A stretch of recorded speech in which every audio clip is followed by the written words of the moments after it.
Welcome back, everyone. Ready for another deep dive? Always. Awesome.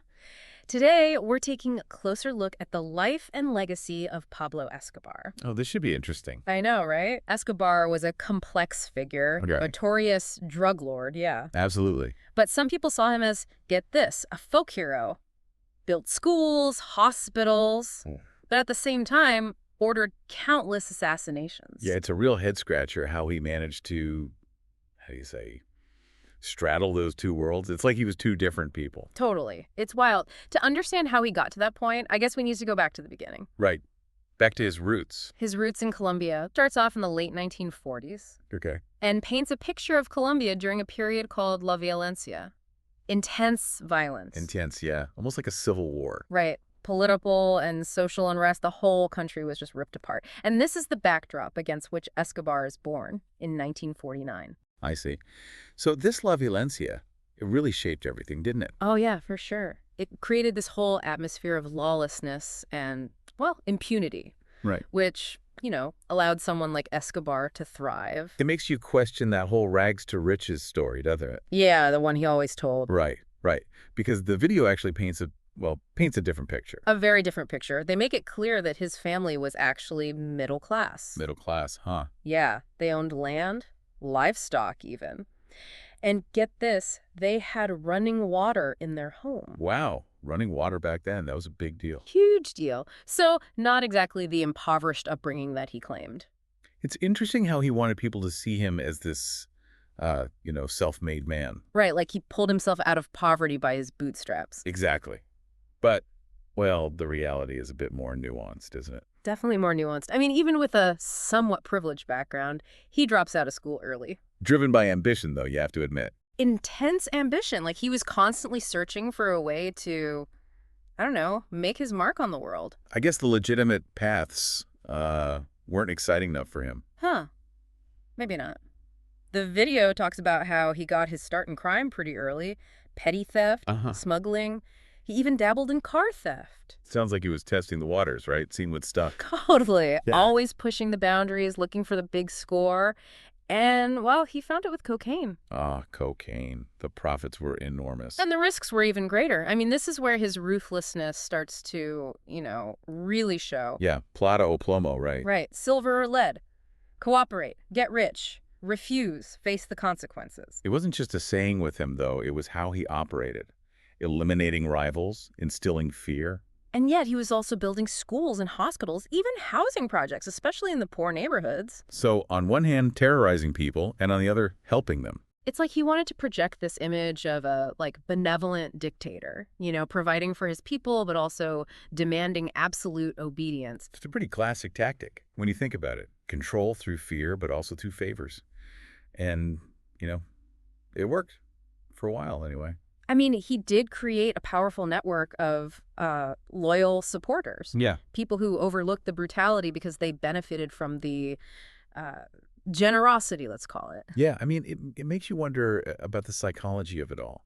How someone justifies such horrific acts, but at the same time thinks they're doing good. Such a fascinating and honestly a disturbing concept. Right, totally. It's something historians and psychologists are still trying to understand, honestly. But let's not forget about the context, right? Colombia in the 70s and 80s. Right. It was riddled with corruption, inequality. The government was pretty weak. So for some, maybe Escobar represented a challenge to all that. Yeah. A symbol of power in a system that seemed rigged against them. Absolutely. He tapped into this feeling, this resentment that the system was broken and that he was, the solution. The one who could provide what the government wouldn't. Exactly. And his rise was, well, how do you even describe it? Meteoric. Meteoric, yeah.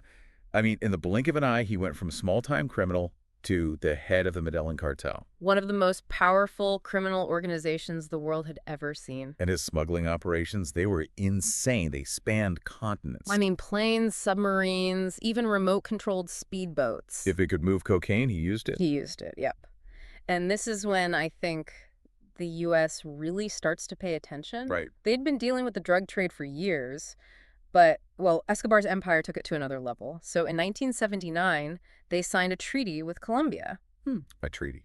And it allowed for the extradition of drug traffickers to the U.S. to face trial. I see. So imagine you're Escobar at the top of your game. Right. And suddenly, this threat appears. This possibility of being ripped from your empire and thrown into a U.S. prison. Oh man, that'd be terrifying. Like everything you've worked for, everything you've built, just poof, gone. And Escobar, always thinking 10 steps ahead, knew he couldn't ignore it. He had to neutralize this threat, protect himself. So he did something completely unexpected. What? He went into hiding? Fled the country? Nope. He decided to go into politics. Wait, he ran for office? Seriously? He did.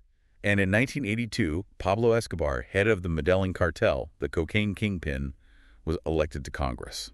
It's unbelievable. Like something out of a movie. But what was he thinking? Was he really interested in serving the people, or was this just another way to, protect his empire? It's hard to say for sure. He probably had mixed motives. I mean, he clearly wanted to influence policy, especially on extradition. Yeah, that makes sense. But he also saw it as a way to, I guess, legitimize himself, present himself as a man of the people, a champion of the poor. So he's playing this dangerous game, balancing his criminal enterprise with his newfound political aspirations. How long could he keep that up, though? Not as long as he thought, it turns out. His past caught up with him. Criminal charges were filed. His political career went up in smoke. I bet that didn't sit well with him. Not at all. In a moment of, vengeance, you could say, he ordered the assassination of the justice minister, Rodrigo Lara Bonilla. Wow. So that was the turning point. He went from politician back to full-blown criminal. And this time, he wasn't just a drug lord. He was an enemy of the state. And how did the state respond? With force, of course. Escobar retaliated by unleashing a reign of terror unlike anything Colombia had ever seen. Yeah. Bombings, assassinations, kidnappings. He wasn't messing around. Not at all. He was sending a clear message. If you come after me, I'll bring the whole country down with me. That's chilling. The video does a great job of showing just how terrifying Colombia was during this period. Like every day there was news of another bombing or another political assassination. Just constant fear, right? You never knew who to trust, who was safe. It was a time of immense trauma for the country. But even with all the violence, one event really changed public opinion. I think I know what you're talking about, the Avianca bombing. Right. 1989, a horrific act of terrorism. Escobar was targeting a presidential candidate. Cesar Gaviria. Gaviria, yes. He had a strong anti-drug trafficking stance, and Escobar planted a bomb on a passenger plane, hoping to kill him. But Gaviria wasn't even on the flight route. No, thankfully he wasn't. But the bomb still exploded. Over 100 innocent people died. It's hard to imagine the outrage, the betrayal people must have felt. It wasn't just about taking out rivals anymore. This was about terrorizing a whole nation. And you know what? It backfired, big time. Oh, yeah. Gaviria won the 1990 election, and a lot of that had to do with his promise to crack down on drug traffickers.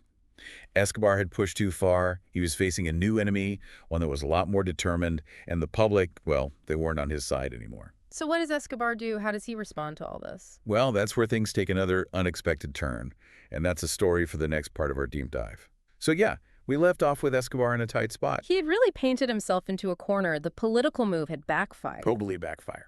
Gaviria was coming in with a hardline stance. No more Mr. Nice Guy. And public opinion had, soured after that Avianca bombing. You can't really come back from something like that. Definitely not. But Escobar, he was, resilient. A survivor, for sure. Oh, yeah. He wasn't going down without a fight. What did he do to, navigate this whole new situation? Well, this is where it gets kind of crazy. He negotiated a surrender with the Colombian government. Wait, hold on. A surrender? Yeah. He was at war with them. I know. And Gaviria was elected on an anti-Escobar platform. What kind of deal could they have even made? It was a controversial one, that's for sure.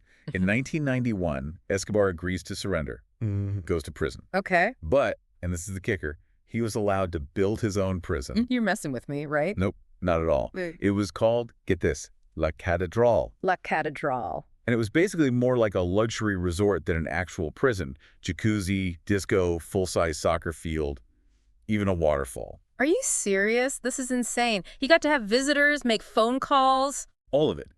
Basically ran his empire from behind bars. That's crazy. How could the government agree to this? It wasn't really punishment, was it? It was a reward. It was a PR nightmare for Gaviria. People accused him of being weak, giving in to a terrorist. I can see why. But his argument was that it was the only way to stop the violence. To bring some peace to the country. I mean, yeah, I can understand that perspective. Tough situation, right? Hard to say what the right call was. Was it a necessary evil or just giving in to a criminal? I guess that's a debate that's still going on in Colombia. So what about Escobar? Was he content just, chilling in his jacuzzi? Or was he still up to his old tricks? Oh, come on. You know, Escobar couldn't stay out of trouble. He was still running the drug empire, ordering hits, the whole 9 yards. La Catral was basically just like his little fortress. Untouchable. But this hubris, this need to always be in control, that's what got him in the end, didn't it? Oh, yeah. Escobar just couldn't help himself. He had 2 of his own lieutenants murdered inside La Catedral. What? Seriously? The Moncada and Galeano brothers. Gruesome stuff. Even his most loyal followers were shocked. I bet the government wasn't too happy about that. Not exactly keeping his end of the bargain, huh? Nope. It gave Gaviria the excuse he needed. They decided to transfer Escobar to a real prison. I'm sure Escobar wasn't thrilled about that. Oh, he was furious. He saw it as a betrayal, a slap in the face. So what did he do? Let me guess, he threw a tantrum. He escaped. He escaped from a prison he built. Yep, July of 1992. Slipped right out of a cathedral and disappeared. How is that even possible? Was it an inside job? Secret tunnels? Who knows? Bribed guards, maybe? Whatever it was, he was gone. Vanished into thin air.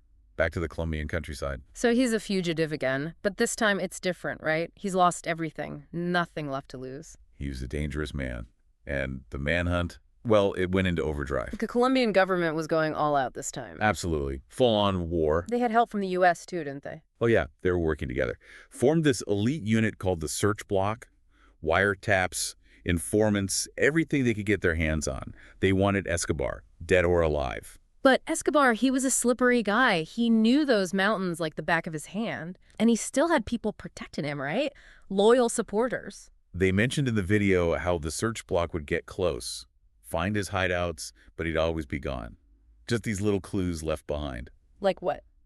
Empty pizza boxes, designer jeans. It's kind of funny when you think about it. It is. It's like, here's this ruthless criminal, this mastermind, and he's still just a dude who enjoys pizza and a nice pair of jeans. Humanizes him in a weird way. Right. But those little details, they were actually helpful for the search block. Definitely. Gave them clues, helped them track his movements. Mm-hmm. But they weren't the only ones after Escobar. You're talking about Los Pepes, right? Los Pepes. Okay. Perseguidos por Pablo Escobar. Persecuted by Pablo Escobar. So you have this official manhunt and then this vigilante group operating in the shadows. It was a recipe for disaster. Total chaos. Los Pepes were brutal, though, weren't they? Oh, yeah. Targeted anyone connected to Escobar, family, friends, anyone. Revenge, pure and simple. And just as ruthless as Escobar himself. Mm-hmm. It makes you wonder about the search block, though. Did they see Los Pepes as, like, allies or competition? That's a good question. The lines must have been pretty blurred. There were all these rumors about the search block and even U.S. agencies working with Los Pepes. Giving them information, resources. Could be. It's that whole the enemy of my enemy is my friend thing. But it raises some ethical questions too, doesn't it? Huge ethical questions. You're essentially saying that these vigilante groups, their actions are okay because they're fighting a common enemy. It really highlights the complexities of that whole period. So much violence, it's hard to even know what's right and wrong anymore. So we've got Escobar on the run, the search block on his trail, and Los Pepes adding fuel to the fire. Sounds like a powder keg. What happened next? That's for the final part of our deep dive. But I can promise you, the ending is just as dramatic and messy, I guess, as Escobar's life was. Last we left off, Escobar was on the run. Again. The search block was breathing down his neck, and Los Pepes were stirring up even more trouble. What a crazy situation. It was. All of Medellin was on edge. But, it still took them over a year to finally catch him.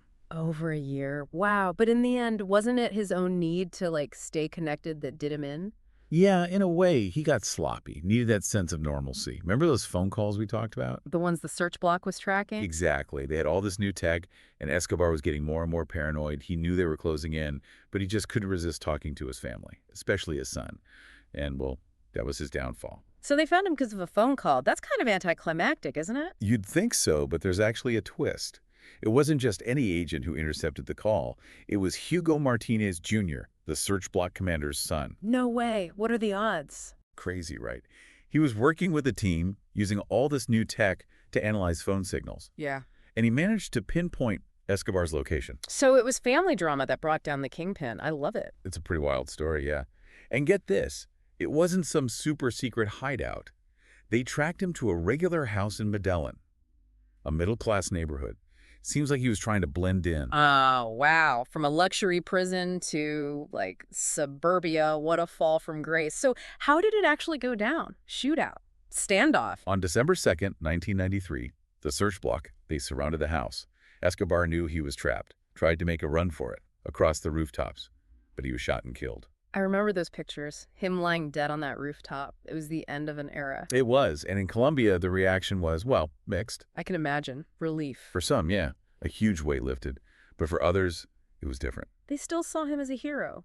The Robin Hood, taking from the rich, giving to the poor. It's that whole paradox of his legacy, isn't it? A ruthless criminal who caused so much pain. But also a guy who built schools, hospitals, provided for people in need. It's hard to reconcile those two sides. That's the thing about Colombia. It's a country that struggled with so much. Yeah. Poverty, inequality, corruption. And for some, maybe Escobar represented a twisted kind of justice. He was someone who took on the system, even if his methods were horrific. That's what's so dangerous about that whole Robin Hood image. It romanticizes violence, ignores the real cost. It's crucial to remember that for Escobar, charity was a way to control people, to secure loyalty. And we can't forget about all the lives he took, the innocent people caught in the crossfire. Absolutely. But even with all that, his story still resonates, books, documentaries, TV shows. What is it about him that continues to fascinate us? I think it's the sheer scale of it all. He came from nothing, built a massive empire, waged war on a government. He became an icon, even if it was for all the wrong reasons. It's a story about power, about greed, about the darker side of what humans are capable of. And it's a reminder that the drug trade, all its complexity, all its destruction, it's still very much alive today. Oh, absolutely. Taking down Escobar didn't end the problem, just shifted the landscape. The demand is still there. And that fuels everything else, the violence, the corruption. So what's the takeaway here? What can we learn from the whole Escobar saga? There are no easy answers when it comes to the drug trade. It's about so much more than just arresting the big guys. It's about addressing the root causes. The poverty, the lack of opportunity, that's what allows these criminal organizations to flourish. And violence, no matter how you dress it up, it always leads to more suffering. It's a vicious cycle. This deep dive was, well, eye-opening. Escobar's story is full of contradictions, highs and lows. It's a cautionary tale, but also a glimpse into a fascinating and pretty dark chapter in history. We covered a lot, but it leaves you with some big questions, doesn't it? Could someone like Escobar rise to power again today? In this modern world with technology, global networks, is it even possible? It's a scary thought. Makes you wonder if the conditions that allowed Escobar to thrive, are they still around? The greed, the corruption. It's a reminder to stay informed, to be critical, and to never forget about the human cost of all of this. Well said. Thanks for joining us on this deep dive. Until next time, keep exploring, keep asking questions. We'll be back soon with another story, another chance to dig deeper into the world around us.